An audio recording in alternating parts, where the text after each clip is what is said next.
É isso aí, Rec Lovers. Começa mais um Rec na Nova Brasil. Hoje, dia 1º de abril, Marcela Tavares, o dia da mentira. Pois é, eu tenho uma coisa para contar para vocês. É verdade? Oi, gente, tudo bem? Bem-vindos a mais um programa essa semana. E hoje a gente começa o programa com essa notícia que eu vou dar para vocês em primeira mão e para o Emerson também. Porque o Emerson chega aqui, em vez de conversar comigo, ele quer conversar com os convidados, que são pessoas muito mais interessantes que eu, obviamente. Mas hoje eu vim avisar para vocês que é o meu último programa ao seu lado, porque eu já não aguentava mais. Graças e aí, enquanto isso, eu ia cavando uma coisa menos pior do que estar ao lado do Emerson. Graças a Deus eu consegui. E hoje é o nosso último programa juntos. Poxa, que felicidade! Podia estar com uma notícia melhor que essa? 1º de abril, hein? É 1º de abril, gente. Você gosta dessas pegadinhas de 1937, de ainda fazer as piadinhas de 1º de abril? Ah, eu gosto. Eu também pra gosto, pra isso que existe né? 1º de abril, né? É uma quinta série, assim, interna que tem dentro da gente. Eu gosto. Aí, a gente tem duas convidadas que a gente vai apresentar já, que aí depois eu vou querer ouvir delas o que elas gostariam que fosse mentira. No 1º de abril. E se elas já fizeram pegadinhas de 1º de abril com alguém? Olha que pauta interessante hoje para a sua terça-feira, não é mesmo? Deixa eu falar uma coisa séria aqui antes da gente colocar nossos convidados na conversa. Ó, uma pesquisa, isso é verdade, hein, gente? Uma pesquisa aponta que a comunicação saudável é a chave da felicidade no trabalho. A School of Life, em parceria com a Robert Half, lançou a 6ª edição de pesquisa de inteligência emocional e saúde mental no trabalho, destacando como a comunicação eficaz influencia diretamente na produtividade da equipe, no engajamento entre os colaboradores e no alinhamento estratégico. Entre os líderes, os principais fatores motivadores da felicidade são a realização profissional e o equilíbrio entre a vida pessoal e profissional, que é o que todo mundo busca, né? Esse equilíbrio. No entanto, quando se trata de desmotivação, fica no topo da lista o salário insuficiente, que não é o caso das nossas entrevistadas aqui, e a falta de propósito, que também não é. Mas o nosso...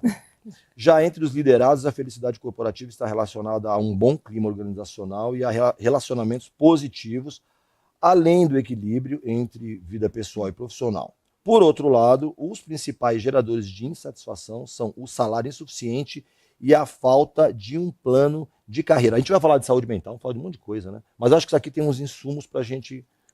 E assim, pegando esse gancho aí do que você está falando, a pandemia obviamente foi uma coisa terrível que a gente viveu, mas eu acho que se a gente pode trazer uma coisa relevante da pandemia positiva, foi o home office, que eu acho que fez as pessoas trabalharem muito mais felizes, né? Você não ter que pegar o trânsito, você não ter que sair de casa. É uma coisa muito desgastante você sair de casa cedo, ficar 1h30 no trânsito, ainda mais aqui em São Paulo, né?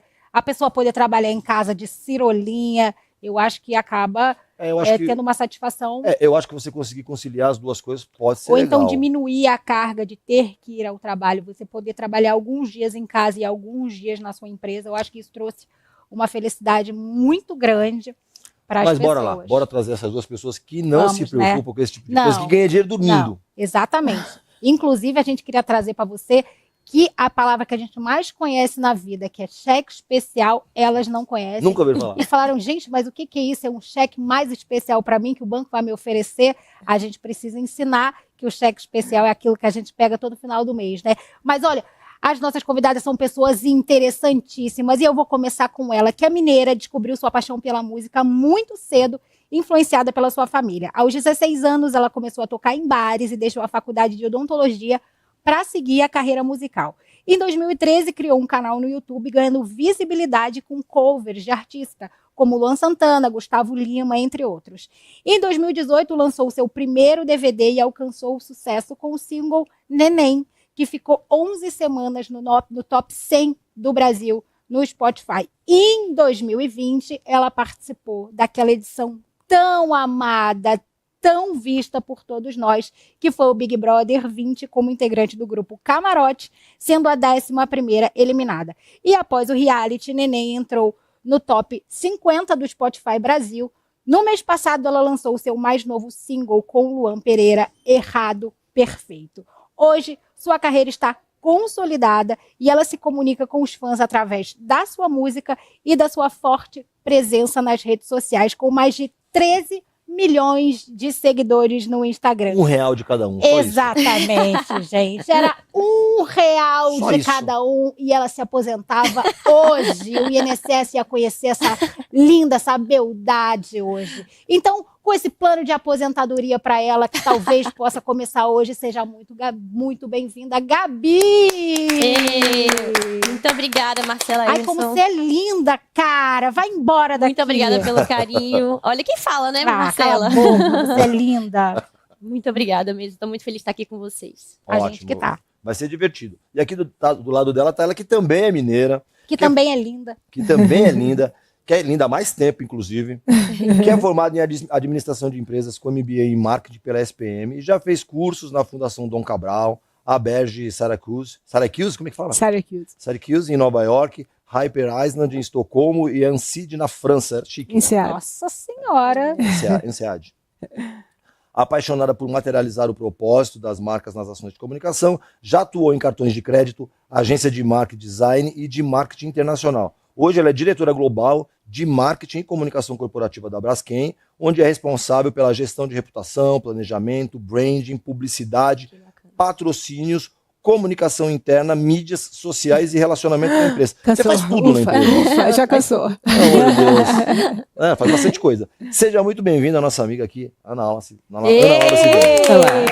Obrigada, pessoal. Menina, Ana, que currículo, hein? O que restou para você fazer? O que sobrou para eles fazerem lá na Braskem? Primeiro explica para as pessoas o que é a Braskem, Tá por favor. ótimo. Primeiro, obrigada por estar aqui com vocês. Um prazer estar do seu lado, Gabi. A Braskem é uma empresa química e petroquímica que produz insumos básicos, químicos básicos e resinas plásticas. Tá? Então, falando assim, até o Emerson comentou, falando assim, parece, né, uma empresa tradicional, distante do dia a dia.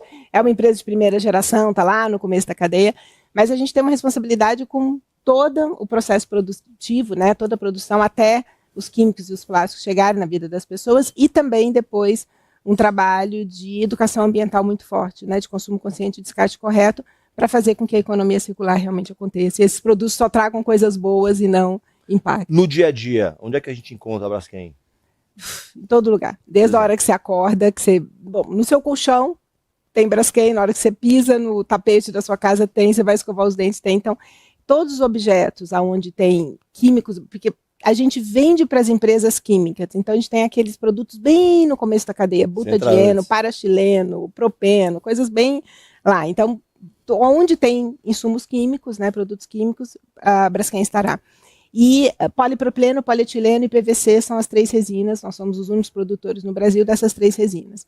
Então, embalagens na sua casa, no piso vinílico, as telhas, os tubos de PVC, na agricultura, todas as mangueiras de gotejamento, mulching para os silos bolsas, na automobilística, um carro, para-choque, o painel, a caixa de bateria, Deus, tudo. Em todos os segmentos a gente está. Praticamente todos os segmentos. Trabalha, né? Menina do céu. Mas sabe que quando você estava falando, uma coisa que eu estava pensando aqui, já juntando a Gabi, quando você fizer uma reforma da sua casa, já pode pedir uma parceria. Perfeito. Entendeu?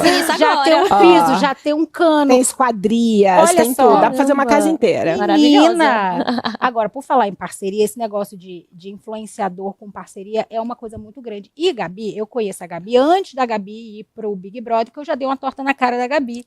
E a Gabi já deu uma torta na minha cara. Foi mesmo! Entendeu? Bonita. A gente começou a nossa relação, a gente se dando tortas na cara. Isso no SBT. No SBT. No SBT.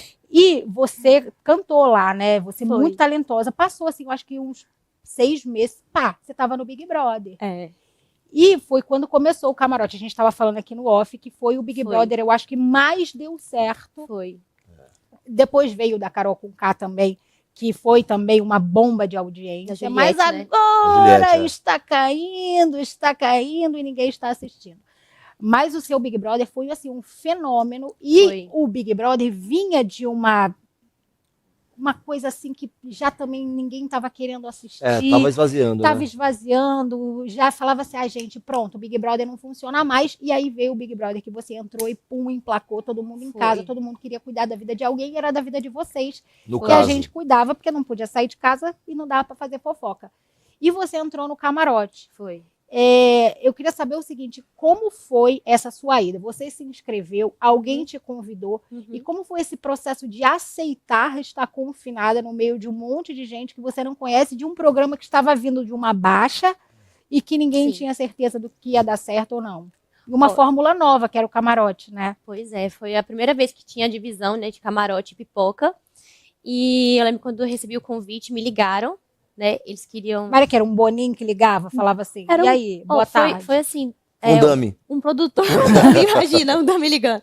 Um produtor do Big Brother me ligou e falou: Gabi, a gente queria te convidar, né, para você ser uma participante do Big Brother. Vai ser o primeiro formato entre famosos, né, e anônimos. E a gente gostaria muito de você participar. E aí me deu aquele frio na barriga, porque eu nunca tinha, assim, eu já tinha visto, mas eu não imaginava que eu estaria lá dentro, né? E muita exposição, a minha família um pouco no início foi um pouco contra, mas eu sabia que iria me ajudar bastante na música. Eu previ lá na frente que ia ser uma vitrine muito grande. Sua família foi contra por quê?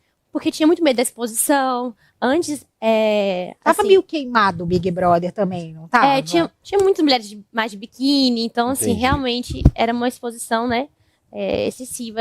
Mas foi uma oportunidade muito grande para mim, e eu ter aceitado. Foi um divisor de águas na minha vida. Quando eu entrei de camarote, eu não imaginava, porque eu tinha 1 milhão de seguidores, eu comecei a viralizar nas redes sociais, né? Com os covers que você fazia, com os né? covers, postando alguns cortes de refrão de música mais modão, sertanejo. E aí eu comecei a ganhar bastante seguidores nas redes sociais, com Gustavo Lima repostando meus vídeos, Simone Simaria, Luan Santana. Só gente grande. E foi uma surpresa muito grande para mim. Então esse convite foi um divisor de águas, eu aceitei e realmente mudou a minha vida, transformou total, assim. E como é que era viver assim lá dentro? Porque assim, a gente aqui fora também estava confinado, mas vocês não sabiam, porque a gente estava vivendo uma pandemia. Mas e a gente podia escolher estar em casa com quem a gente gosta, que é a nossa família. Agora, vocês que estavam no meio de pessoas que vocês não faziam ideia de quem era. Aí, de repente, você olha e fala assim, não fui com a cara daquela pessoa, mas você tem que conviver ali. É uma fila para o banheiro, é uma fila para poder comer um bandejão ali. Teve hora que você falou assim, ai, gente, o que eu estou fazendo aqui? Ou foi legal, assim, o todo? É muito difícil, é uma pressão muito grande. O convívio com pessoas diferentes de você realmente é muito difícil. Eu era muito nova, eu tinha 23 anos, né? Eu era a mais nova da casa. Mas eu sabia que era um jogo, que eu tinha que dar o meu melhor, que eu tinha que enfrentar isso, que eu tinha que julgar os outros. Para mim, o mais difícil era julgar os outros, porque eu sou uma pessoa muito tranquila, muito calma. Então, ter que achar um defeito, julgar outra pessoa, sendo que eu faço muita coisa errada. Mas era um jogo, eu sabia que eu tinha que enfrentar isso. E dei o meu melhor, apesar de realmente não saber jogar, chorei muito, foi um período que eu estava muito vulnerável, porque eu também estava passando por processos de crise de ansiedade antes, então eu tomava remédio, e eu tive que parar para entrar no programa, não podia tomar nenhum remédio. Então eu tomava remédio para dormir e de ansiedade antes. Então eu tive que parar, foi algo bem difícil para mim, mas eu sabia que ia me ajudar na minha carreira, ia ser uma visibilidade muito grande, e principalmente na música. Valeu a pena. Valeu a pena. Valeu. Ana, olhando pelo prisma de marketing, por exemplo, você falou que a Braskem também já esteve presente no marketing do BBB. Para uma empresa como a Braskem, que é uma petroquímica, mas está presente na vida inteira, como é que foi participar de um tiro de canhão de comunicação? E aí a gente já aproveita e já fala um pouco de quais os eventos que vocês participam, qual o perfil dos eventos. Então, assim, explicar o porquê que a gente está, né, nesses eventos. A gente tem como compromisso falar muito de educação ambiental, do consumo consciente e do descarte correto, né? Assim, o plástico foi feito, é um produto desenvolvido em laboratório que foi feito para ser bom, para usar, para proteger a vida das pessoas. Ele é um produto flexível, barato, inerte, né? Por isso você consegue colocar o plástico dentro do seu corpo. Ele foi feito para durar muito. Ele não foi feito para ser descartado no ambiente e não ser reciclado. Então, o problema não é o produto em si, é o como você usa ele, da maneira que as pessoas usam, né? Todo mundo, e isso, tanto a indústria quanto o cidadão. Então, o nosso trabalho é mostrar a economia circular. Então, fazer com que as empresas produzam os plásticos mais sustentáveis, da maneira mais sustentável e correta, entregue isso para o consumidor, protegendo o alimento, a casa, o carro, o que for dele, principalmente os de uso único, né? As embalagens que são o uso mais rápido, ou seja, descarta mais rápido, ter um trabalho de consciência. E esse trabalho, e depois a pessoa descartando, o poder público coleta, a gente leva para reciclagem e você fecha a economia circular. Então, como é que a gente faz com que essa economia funcione da melhor maneira e não a economia linear que a gente está acostumado, que vai para um lixão. É isso que a gente não quer. É muito chato chegar para a pessoa e falar para você, mas consome direito, descarta correto. Fala, pô, mas a responsabilidade é toda minha. É uma comunicação difícil de você fazer. Sim. Então, a gente viu que a melhor maneira é você convidar as pessoas a ter um novo olhar para o hábito delas. E aonde eu faço isso? Em momentos de lazer. Né? Então, momentos de lazer as pessoas estão mais abertas. Até no SW há 2 anos, o presidente da Disney falou isso. Por que as pessoas lembram tanto das viagens para a Disney? Por que é tão mágico o momento lá? Que em momentos de magia, você estabelece conexões com marcas e pessoas que são inesquecíveis. Então, você vê hoje os grandes festivais de música, que são momentos ali de catarse, de magia.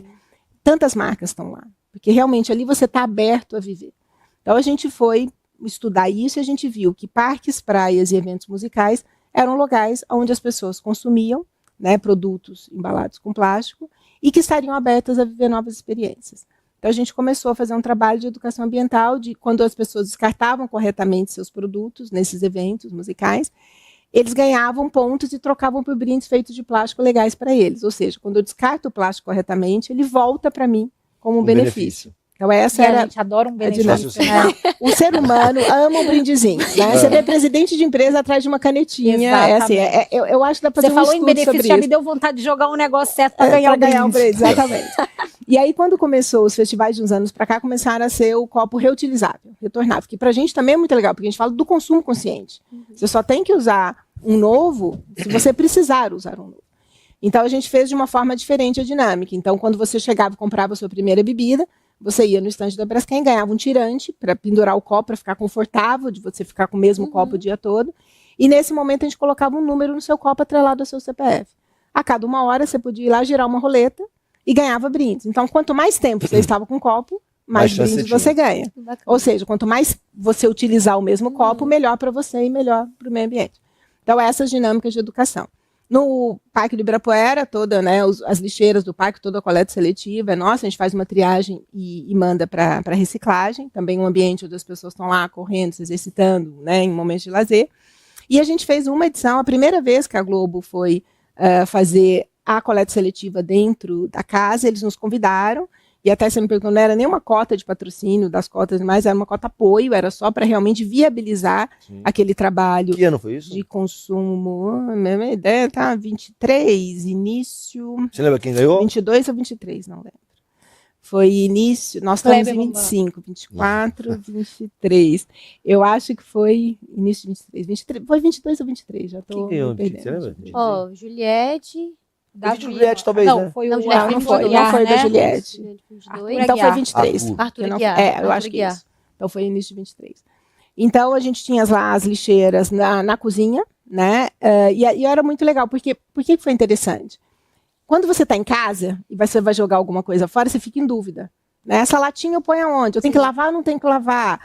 Tá molhado, tá com gordura. Um plástico que tem uma comidinha, tem uma comidinha, pode ser reciclado ou ou não. Se eu lavar, a quantidade de água e detergente que eu vou usar para lavar é melhor ou pior para o meio ambiente?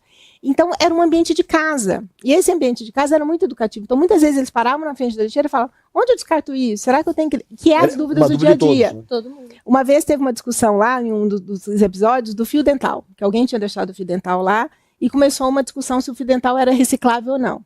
A embalagem e o fio em si. Pois é. E isso de forma natural, nada ensaiado. Nada era ensaiado, não tinha estímulo nenhum para eles falarem disso. Você ia para o Google, aumenta em 2.500% a procura se fio dental é reciclável ou não. Nossa, então, que tiro de canhão automaticamente, que é isso, né? você vê qualquer coisa que era discutida, né? Você olhava na procura e nos trends, estava ali na hora. Então, o efeito é bem rápido. Então, eu acompanho o Big Brother e eu me lembro muito bem disso, e isso perdurou, né? Porque existe a punição hoje, se você não descarta o lixo corretamente. Eles faziam assim, toda a massa daquela semana, eles levavam no centro de triagem ali no Projac e olhavam o quanto estava correto a descarte. Se estavam no nível correto, estava melhor que a semana anterior, eles ganhavam mais estalecas. Uma recompensa. Isso, eles ganhavam o dinheiro. Então, se o nicho não estava muito misturado, eles não ganhavam. Exatamente. E eu acho que é sempre assim, né? A gente só se conscientiza quando a gente começa a perder. Isso. E, obviamente, tem pessoas que se conscientizam sem precisar disso. Eu estou falando da grande maioria. Se você começa a perder, você fala, opa, pera lá, deixa eu começar a fazer direito aqui. Porque eu acho que tem muita gente também que usa aquela desculpa de falar assim, mas na minha rua nem tem reciclagem. Mas no meu condomínio nem fazem isso. Mas Marcela, não vou fazer. difícil mesmo. Só 18% dos municípios brasileiros têm coleta seletiva.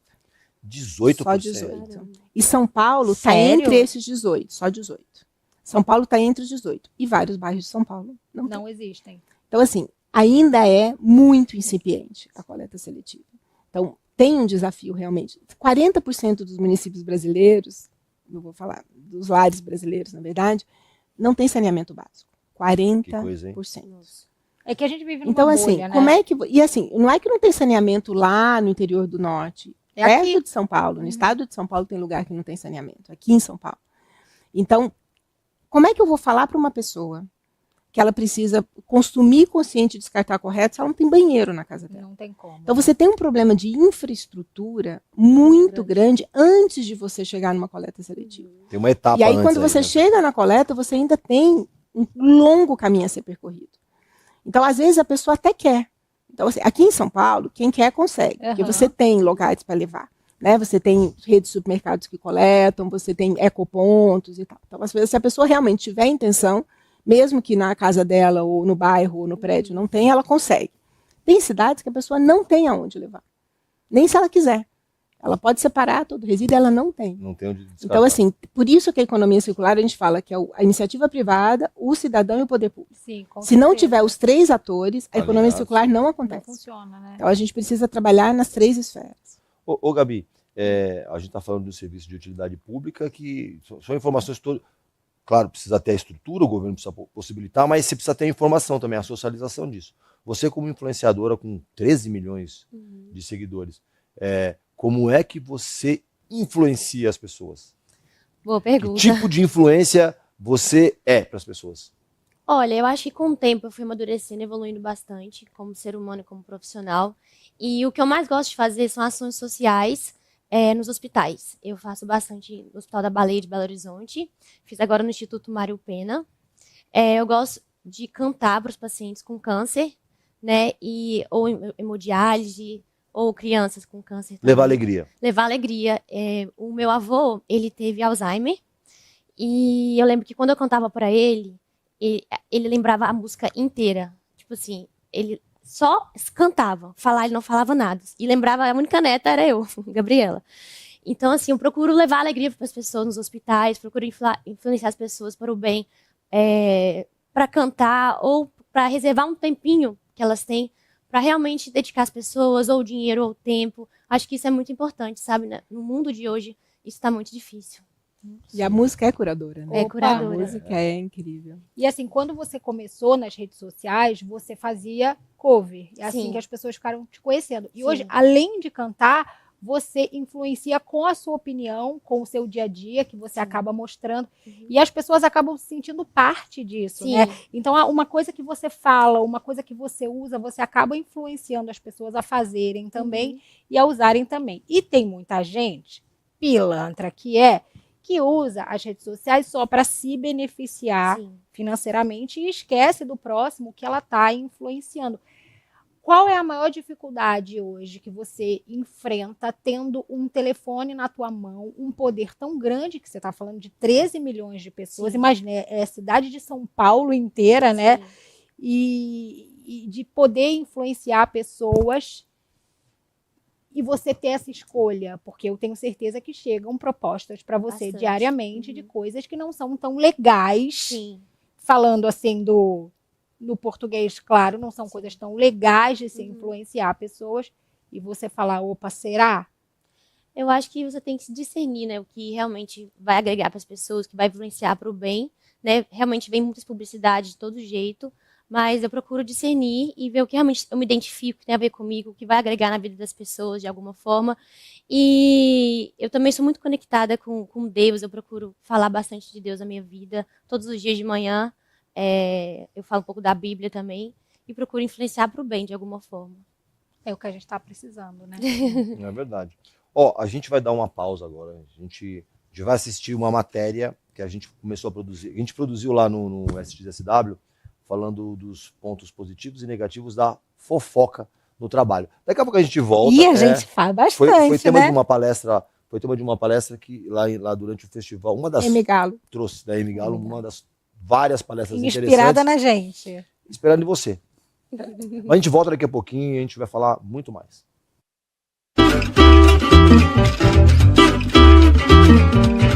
Ei, você aí! É você!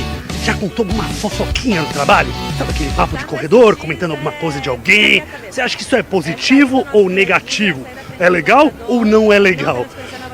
Aqui no SXSW, isso temas discutidos pela Amy Gallo. E a gente vai investigar agora um pouco mais sobre isso. Você já fofocou no trabalho? Você acha que é positivo ou negativo? Sou muito de fofoca, hein? Não tenho nenhuma, não. Acho que não existe trabalho sem fofoca. Quem não gosta de fofocar, é de ouvir fofoca. Galerinha que traz um veneninho e aí faz mal. Maju, você já contou uma fofoca no trabalho? Claro que já. Fofoca. Homem é fofoqueiro também. Mais fofoqueiro que mulher. Gossip, whether it's a good thing or a bad thing, but it depends. If it's true, then yeah, it's a good thing. I need to know. Mas não posso te contar. Me conta, mas só pra mim, eu não espalho pra ninguém. E esse estereótipo de que mulher faz fofoca também é outra coisa muito séria. Então a gente não pode reforçar essa bobajada, vamos combinar. Conta uma fofoca aí. Opa, a gente tá indo na sessão da fofoca pra aprender como lidar com a fofoca. Eu vim pela fofoca também. Tem alguma fofoca sobre essa palestra de fofoca? Fofoca é bom, né? Mas eu não gosto muito de contar, eu só gosto de escutar. Gente, o ser humano gosta de uma fofoca. O assunto pode parecer uma grande brincadeira, mas por aqui ele é levado muito a sério. A Amy Gallo andou falando sobre isso aqui no SXSW. Ela começou a palestra perguntando quem que era fofoqueiro. E vimos que ninguém queria assumir. But I do want you to remember that we gossip because we are human. Ela afirma que supervisores tendem a fofocar com mais pessoas do que os funcionários sem cargo de liderança. Tem fofocas aí ou não? Será que a fofoca, muitas vezes demonizada, pode ter um papel estratégico dentro das organizações? Segundo Gallo, a fofoca pode ser tanto uma ameaça quanto uma oportunidade, mas se mal administrada, pode gerar um ambiente tóxico, minar a confiança e alimentar a insegurança entre os colaboradores. No entanto, quando bem direcionada, pode servir como um canal de troca de informação relevante e até fortalecer laços interpessoais. Fofoca não é necessariamente uma coisa ruim. E aí eu acho que é a primeira provocação positiva. Ela é uma maneira também de você se prevenir de inimigos, de pessoas que às vezes agem de uma maneira mais estranha. Eu acho que nesse sentido ela funciona. Ao mesmo tempo tem desafio de você conseguir implementar isso na sua rotina do dia a dia corporativo, no momento em que você precisa separar claramente o que é positivo, neutro e negativo. Que a fofoca reduz o estresse, a ansiedade, cria as conexões sociais. Eu concordo com ela também. Eu acho que a Amy, ela traz sempre essa coisa da questão humana e de como você quebrar os paradigmas e se aproximar das pessoas. O mundo corporativo, às vezes, ele mantém uma distância de eu vou ficar aqui nessa trilha, aqui sozinho. E mostra, não precisa ser essa coisa tão isolada, né? Porque o tema a gente traz pra gente, a gente faz um exercício de autoconhecimento ali, de reflexão. Eu não sei se eu vou mudar o meu conceito de fofoca, mas acho que eu vou ficar atenta a alguns detalhes. Você vai pensar quantas fofocas você faz por dia. Amy, come on, tell me a gossip, please. I'll tell you. Por aqui no SXSW, fofoca é assunto sério. E você, já deu uma fofocada hoje?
Estamos de volta com o REC na Nova Brasil, hoje recebendo a Gabi Martins, cantora, e Ana Laura Sivieri, diretora global de marketing e comunicação corporativa da Braskem.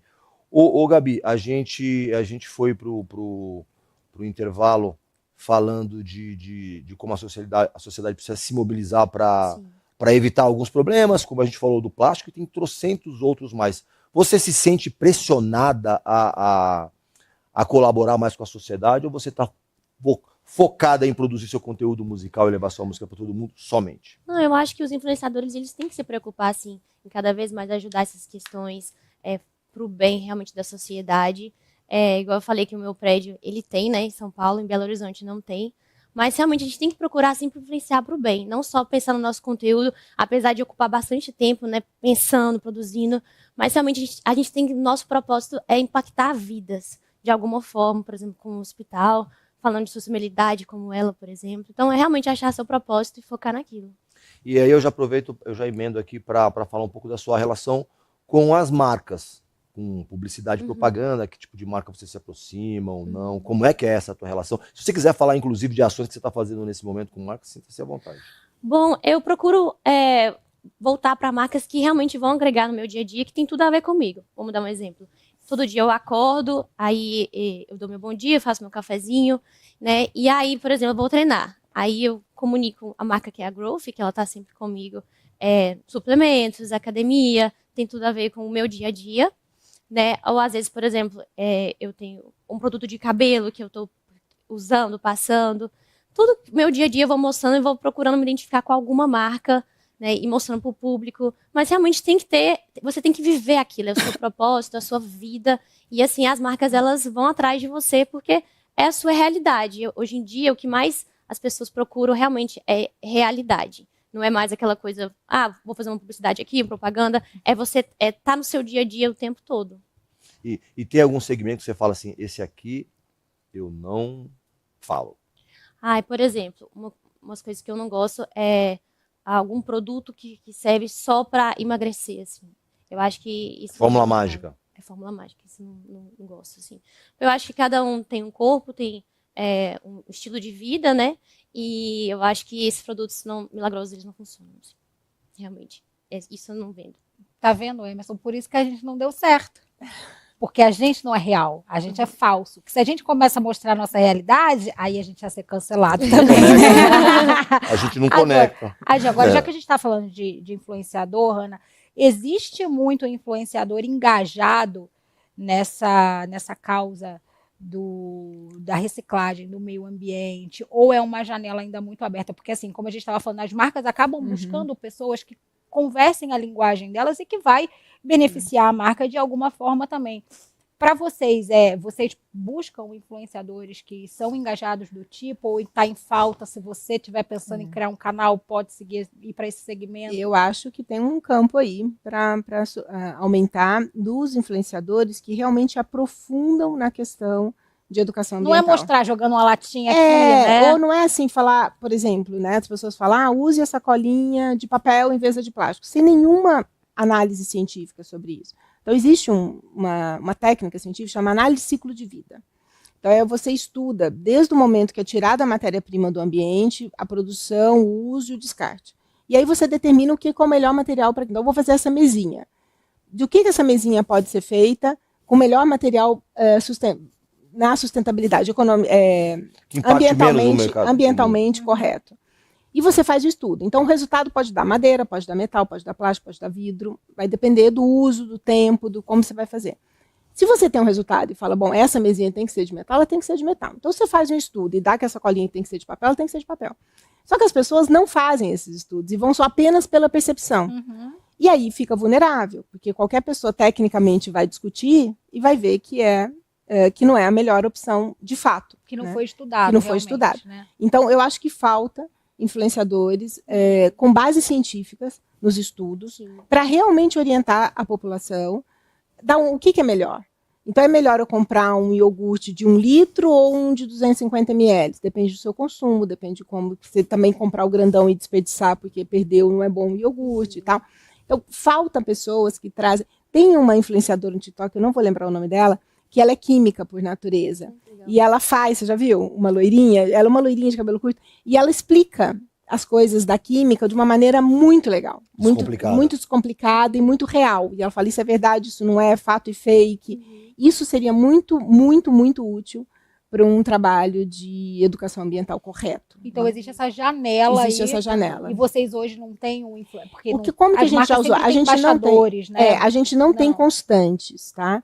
A gente já usou pontualmente, por exemplo, nos festivais de música, quando a gente estava em ações lá, principalmente nos primeiros, que as pessoas ainda não conheciam, a gente usou alguns influenciadores para levar as pessoas para ir lá descartar os seus produtos. Mas ele está falando da ação específica. Sim, não influenciadores grandes que trariam visibilidade. A gente fez uma vez, a gente fez alguns anos o São Paulo Fashion Week, porque a gente tinha um fio produzido de polipropileno, a gente fez uma parceria com a Patibô, e a Patibô criou peças, deu oficinas para alunos de moda, para criar uma peça com aquele tecido e desfilar a melhor peça que desfilava no desfile dela. E depois, no ano seguinte, a gente coletou os resíduos do São Paulo Fashion Week, fizemos o fio reciclado e a mesma ação. E aí a gente convidou influenciadores do mundo da moda para contar sobre uma moda mais sustentável. Voltados para aquela ação. Exatamente, feita ou de fios a partir de resinas plásticas ou de fios de reciclagem. Então, a gente usa influenciadores específicos para ações, não influenciadores contínuos falando... A gente entrevistou uma vez a Jessie, que foi... não sei de qual BBB que ela foi, acho que foi até do Arthur Aguiar. Sabe, a Jessie é uma bióloga, que ela fala bastante de sustentabilidade. É verdade. E a conversa foi bem legal. Ela é uma pessoa que vive a sustentabilidade. Isso. Eu acho que é isso. Não é uma pessoa assim, eu quero falar sobre sustentabilidade sem uma... Porque é complexo. Não é simples. Exato. Você saber tomar as decisões, a da sacolinha para mim é um exemplo típico. Qual é a melhor sacolinha que eu uso realmente para o ambiente? Depende da quantidade que você usa, depende de como se você reutiliza ela ou não. As respostas não são simples, sustentáveis. Você não é precisa assim, é isso, aquilo, não é binário. Você precisa ver o seu comportamento como um todo. Então, influenciadores que queiram falar sobre isso com propriedade, com estudos, com base científica, eu acho que tem um mercado super rico. E as pessoas buscam isso, as pessoas querem entender, e é difícil entender. Falta informação, né? Além de faltar informação, acho que ainda existe um preconceito de cair no chatice, sabe? Falar assim, mas que saco isso eu sei, porque as pessoas acham que sabem, mas que saco, eu sei. E aí, quando é um conteúdo que tem embasamento e acaba sendo educativo, e descomplicado, exatamente. E aí clica, faz você pensar. Uma vez eu falei numa entrevista, eu tenho no meu banheiro 2 lixinhos. O lixinho normal do banheiro e um lixinho para reciclados. Por quê? A tentação de você não levar até a lixeira da cozinha é enorme. Então você tira a embalagem do sabonete, acabou, você vai falar isso. Não vou lá, sabe? Assim, tirei a embalagem do sabonete lá dentro do banho, putz, eu vou jogar nisso aqui mesmo. O resto a pasta de dente, o tubinho da pasta de dente. Então, se você Mas o tubinho da pasta de dente pode reciclar? 100%. Mas mesmo com resíduo não tem dentro? Problema. Aí, ó. Não tá vendo? Pode. Informação é tudo, né? Pode. Esses tubinhos. Lembra que antes era de alumínio? Sim. E lá atrás, Colinos. Que tinha aquele negocinho. Ela não vai lembrar. A Gabi não lembra, mas a gente lembra. Mas é de plástico. Sim, eles são totalmente recicláveis. Então, todas as embalagens que você usa no banheiro e tal, você joga no lixinho ali. Então, é melhor. Então, eu tenho 2 lixinhos no meu banheiro. Não sou neurótica, mas eu tenho 2. Agora, eu já peço perdão a Deus. Deus, me perdoa pelo que eu estou fazendo. Eu não queria trazer essa informação para a Ana. Pelo amor de Deus, o Senhor me perdoa. Faz ela me perdoar também. Mas tem a sacolinha do mercado que a gente usa, né? Por quê? Porque tem que usar. Tem que usar. Lógico. Então pronto. Mas assim, qual é o ideal? Que Circula, né? Depois que a gente fez uma análise de ciclo de vida, você levar para casa a quantidade de sacolinhas descartáveis que você vai reutilizar. Exatamente. O que você vai utilizar como saquinho de lixo ou em algum outro... Não é levar a quantidade enorme para casa e depois jogar fora a sacola em casa. Aí não adianta. Mas pode levar uma quantidade enorme para ter um estoque em casa pode, e tá tudo mas bem. Você reutiliza. E use também sacolas retornáveis, sacolas grandes. De plástico, porque daí você só passa um paninho com álcool, você não precisa ficar lavando ela, porque o lavar, usar água, usar detergente é muito ruim. Então, uma sacola retornável de plástico, você higieniza com um pouquinho de álcool e um papel. Tá vendo, Emerson? Por essa você não esperava. Esperava sim, é o que eu esperava mesmo, é isso aí. Informação útil para todo mundo. Ô, Gabi, vamos falar da tua carreira musical agora, vamos falar. Vamos falar um pouquinho das tuas parcerias, de como você escolhe esses parceiros, tanto para composição, quanto para cantar, quanto para entrar no palco, eu não sei, os shows que você participa, gente que fala, vem cá, Gabi, vem enfeitar isso aqui. Olha, Eu participei do show do Leonardo, fiz uma participação com ele, foi o meu grande sonho, assim, de artista que eu sempre quis cantar, ele é incrível, e assim, quando eu saí do Big Brother surgiram muitas oportunidades, né, de gravar com muita gente que eu sempre fui fã, como por exemplo, Ferrugem, Israel Rodolfo, então realmente foi uma vitrine muito grande, me abriu muitas portas, gravei com o João Gomes, artistas que eu admirei, que também estavam no auge, né, que estão no auge até hoje. Então, eu procuro um artista que eu vou me identificar com a música, com a letra, né, com o estilo. E, graças a Deus, fiz muitas parcerias bacanas. Tenho feito agora a última com o Luan Pereira, que eu já era amiga dele, né? E quando eu falei, Luan, vamos gravar uma música? Ele topou na hora. Essa música Errado Perfeito tá indo super bem. Tem mais de 1,5 milhão de visualizações. É composição tua? Não é de parceiros lá de Londrina, do Léo Souza e alguns outros parceiros. Mas quando eu fui atrás do Luan, é dele também a música, né? Ele topou na hora e foi atrás de algumas músicas que ele tinha. Falou, Gabi, essa é a nossa. Aí a gente gravou. E assim, ele é uma pessoa muito bacana. A música tem 1,5 milhão de visualizações já no YouTube. Bateu mais de 1,2 milhão agora no Spotify. Tá indo super bem, né? Ela fala assim, errado perfeito. Quem nunca teve um amor sem compromisso? São coisas que da atualidade mesmo, hoje em dia. E ela tá indo super bem. Tá. Pode falar. Eu ia perguntar assim, aproveitar que você tá falando de streaming, de YouTube, de Spotify. E como é que você ganha dinheiro com isso? E a monetização disso? Quantos dias precisa ter para você ganhar uma grana?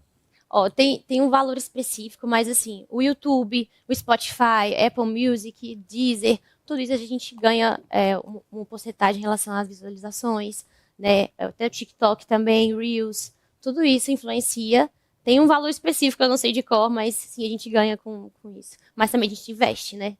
É muito importante, além da música, de você gravar, você ter um investimento, um dinheiro reservado ali para investir, para os criadores de conteúdo fazerem as criações, né? Quando a música também não é natural. Ou às vezes é empurradinha, né? A maioria tem planejamento, né? E é isso. Então, você estava falando que lá no TikTok o artista pode monetizar incentivar as pessoas que vão fazer as trends com a sua música, é isso? Porque eu pensei que era orgânico, acho que no início era orgânico, né? Ou não? Assim, eu sempre separo um dinheiro para investir, então procuro alguns criadores de conteúdo para fazer o conteúdo e isso para ficar natural. Então muita gente faz isso com a música, acaba de lançar e contrata alguns criadores de conteúdo, eles criam e aí o áudio vai subindo, fica em alta e outras pessoas vão fazendo porque está em alta. Então, realmente você planejar para estourar naturalmente, para depois estourar, entendeu? Sim, tem um planejamento grande aí, né? Exatamente. E você estava falando que quando você... Me corrige se eu estiver errada, porque às vezes eu não presto atenção nas coisas que as pessoas falam, pode falar. Tá? Mas você falou que quando entrou no Big Brother, você tinha 1 milhão de seguidores. 1 milhão de seguidores. 1 milhão. E aí, quando você saiu, você tinha quantos? 4,6. 4,6. Ou seja, eu não sei fazer conta também, mas deu Quase um boom absurdo. Quando você saiu, você soube lidar sozinha com isso? Ou isso te assustou e alguém precisou te ajudar? Porque assim, eu não sei se assusta vocês, mas hoje me assusta muito. 90% das pessoas que você pergunta o que elas querem fazer, elas querem criar conteúdo para a internet. Porque as pessoas acham que viver de criar conteúdo na internet é você ser rico, milionário, conseguir uma parceria no Paris 6 e ter um prato com o seu nome. Mas quem trabalha com isso sabe que não é a grande realidade. E quando você saiu, além de tudo isso, tinha uma pandemia. Então, você conseguiu lidar com isso sozinha, porque você foi uma das pessoas que não saiu da mídia depois, né? Tem muitas pessoas que acabam o Big Brother e pronto, sumiu, você não sabe mais. De vez em quando aparece lá no Luciana Gimenez, plásticas, barrigas perfeitas, peitos maravilhosos, a pauta do programa, e depois você nunca mais vê. E com você não aconteceu isso, você conseguiu se manter ali. E continuar escalando, né? Tá exatamente. Sim. Bom, quando eu saí, eu tinha um empresário que já tinha montado roubou? Uma equipe. Roubou! É que sempre tem uma história do empresário que rouba, gente. A gente tive alguns conflitos com ele, sim, tanto que eu saí do Big Brother e já separei dele, não continuei com o trabalho dele, mas assim, antes eu já criava meus conteúdos, então eu tinha, a minha mãe sempre me ajudou bastante também, tinha uma pessoa que me ajudava, quando a gente sai, a gente tem alguns ADMs, que eram seus fãs, né? E você acabou contratando. Acontece muito isso com o ex-Big Brother, né? Que tem ADM. E ajuda a administrar as páginas e as redes da pessoa.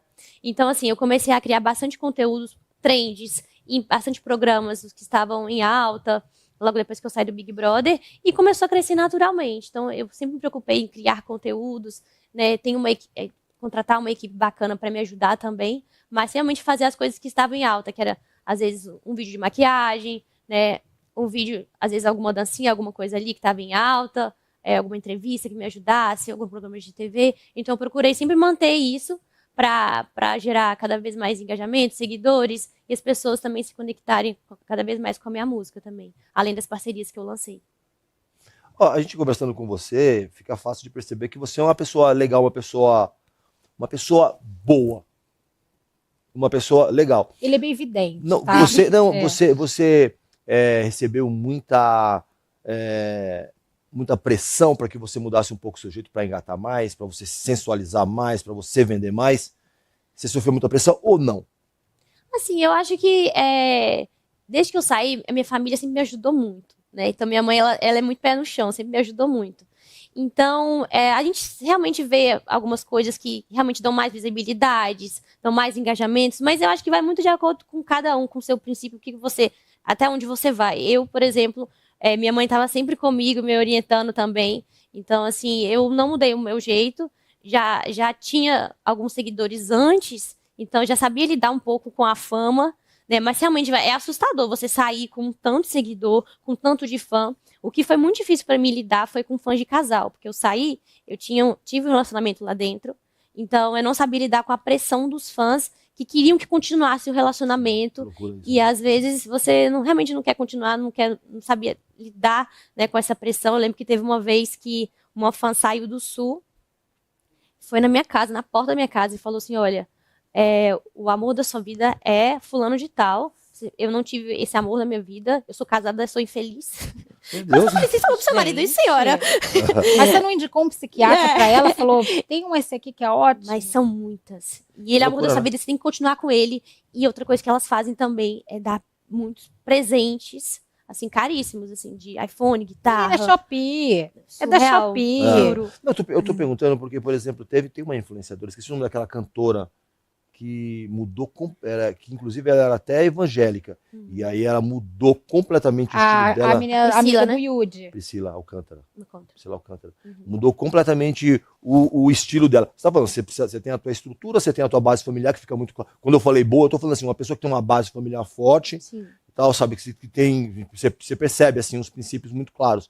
O que parecia também que tinha a Priscila Alcântara, aí de repente ela sofreu uma metamorfose, uma transformação completa no estilo musical na aparência, né? Na aparência, com tatuagem no rosto, não sei o que lá. Então, era nesse sentido que eu perguntava se você tinha sofrido muita pressão para ter que alterar um pouco a sua persona para vender mais. É isso que eu perguntei. Agora, eu vou pegar um gancho na pergunta que você fez para a Gabi e vou reformular ela para você, Ana. A Gabi estava falando que nas redes sociais, às vezes, para você se manter em alta, para você conseguir uma visibilidade e, com isso, um rendimento financeiro, você, às vezes, precisa fazer coisas que você não está tão confortável assim de fazer, mas que é o que está em alta, desculpa, eu tenho que fazer. No seu trabalho, já aconteceu isso alguma vez, de você ter que fazer uma coisa e você falar, ai meu Deus, o que eu estou fazendo da minha vida?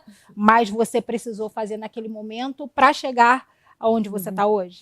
E aí eu já complemento que é o seguinte, você passou por diversos setores, sabe, de atuação, de área de atuação do seu trabalho. Então, esses desafios podem ter sido nas vidas anteriores. Sim. Não, tem bastante tempo que eu estou na Petroquímica, então lá já tem desafio suficiente das anteriores também.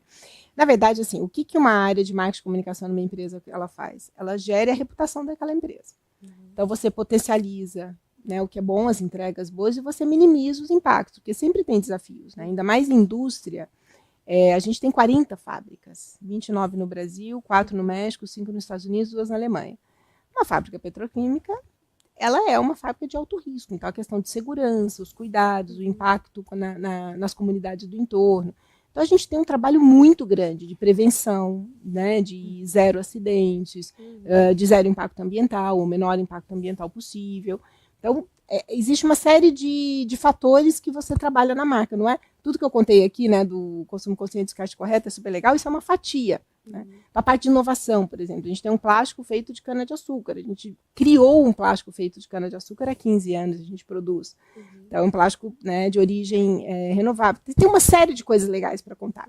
E você tem os desafios dos impactos que é gerado também. Então, você trabalhar isso o tempo todo. Então, quando você me pergunta, você já fez alguma coisa que você não gostaria? Eu gostaria de falar só das coisas boas, né? Você quer só contar os bons, mas você também tem que trabalhar naquilo que você está minimizando o impacto de desgaste, de uma crise, de alguma coisa, de um acidente, alguma coisa que aconteceu. O gerenciamento de crise. De gerenciamento de crise, que é super importante para a empresa, que todo mundo tem que ter como uma pessoa física também, né? O criador também tem. Você deve ali, né? Pessoas como hoje em dia virou um escrutínio nas redes sociais, né? Qualquer coisa as pessoas discutem e tal. Então, como é que você gera essas coisas? Eu nunca tive, graças a Deus, Maria, nenhuma situação que eu tivesse que fazer alguma coisa que eu não concordasse, né? Que eu achasse que fosse no limite dos meus valores. Óbvio que tinha coisas que eu gosto mais, eu gosto menos, ou que eu acho que seria um pouco melhor para cá, um pouco melhor para cá, e você, né, você faz de acordo com... Você nunca toma uma decisão sozinha, né? A empresa tem hierarquia exatamente para você tomar decisão com a sua equipe, com seus pares, com os seus... E é difícil, às vezes você aposta, então você fala assim, pô, eu vou fazer tal ação, será que vai dar certo ou não? Só fazendo para saber. Então, às vezes tem ações que dão mais certo e tem ações que dão menos certo. Qual é a que deu mais certo na sua carreira? E aí eu tô te falando, fala de cartão de crédito, fala de agência de design, marca, e é na petroquímica. É que eu estou há 23 anos na petroquímica, então é mais fácil contar da petroquímica do que contar das outras. Hoje já tem muito tempo. Eu digo assim, a ação que eu achei mais fantástica, o projeto que eu achei mais fantástico de fazer... orgulho de participar. O orgulho, e realmente porque é um projeto do outro mundo, a gente fez uma parceria com a NASA. Nossa. A gente levou a NASA, a estação ambiental da NASA, ela é um laboratório, né, no espaço. E eles estavam produzindo uma impressora 3D que funciona em gravidade zero. Que se a impressora deposita assim, como é que sem gravidade não deposita o material para... E eles estavam desenvolvendo isso no Ames Research Center, que fica no Vale do Silício, né, junto com a Singularity University, em Palo Alto.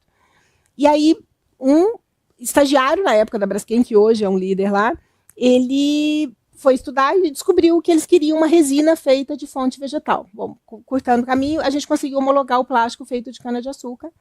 E a primeira impressão no espaço foi feito, o primeiro material produzido fora da Terra foi feito com plástico verde da Braskem, que foi a impressão. A gente levou essa impressora para o espaço, então teve o lançamento, aí a gente contratou a Discovery para fazer um documentário. Então fui para o Cabo Canaveral ver o lançamento do foguete com a impressora, a gente esperou 6 meses para os astronautas montarem, imprimir a primeira peça, e aí a astronauta pegou a pecinha e falou, essa é a primeira manufatura do homem fora da Terra. Nossa, feito com nosso plástico. Então isso foi um trabalho fenomenal, assim, para mim uma conquista, nunca vou esquecer, né, esse trabalho, foi muito legal. E, por exemplo, uma vez a gente fez um que não deu certo, vamos dizer. Você tem que saber muito a maturidade da empresa no momento. Então, hoje, por exemplo, é muito comum as empresas terem conteúdos unbranded, né? Então, você tem um canal, por exemplo, um banco tem um canal de educação financeira para as pessoas terem um controle melhor do dinheiro deles, sem aparecer a marca do banco. E estou dando um exemplo, né, no mercado financeiro, mas tem vários. É uma marca que faz remédio para emagrecer, mas fala sobre obesidade, faz um conteúdo sobre obesidade para as pessoas. E a gente tentou fazer isso há 10 anos, sobre educação ambiental como um todo, sobre sustentabilidade como um todo. E a gente foi muito antes do tempo. A marca não tinha essa maturidade ainda, a gente precisava ainda construir muito a marca para poder ter um site tão unbranded para falar de sustentabilidade. Então, era um projeto incrível, mas num time errado. Então, hoje, talvez, a maturidade seria maior. Então, você tem que saber também, os projetos podem ser muito legais, mas o time certo da empresa e da marca para você fazer os projetos. Importantíssimo. E como é que foi? Assim, agora é fofoca mesmo. Já que a gente estava falando que fofoca é saudável, é ótimo. Pode o ambiente de trabalho, é né? Eu queria saber, o Emerson, quando foi ler a sua bio, disse que você trabalhava no ramo no marketing de cartão de crédito. Isso. E aí, quando surgiu o convite para você ir para a Braskem, você pensou assim, mas meu Deus, o que eu vou fazer lá? Você teve essa insegurança e por um momento você falou, não, mas espera lá, o meu mercado é esse, é um mercado muito diferente.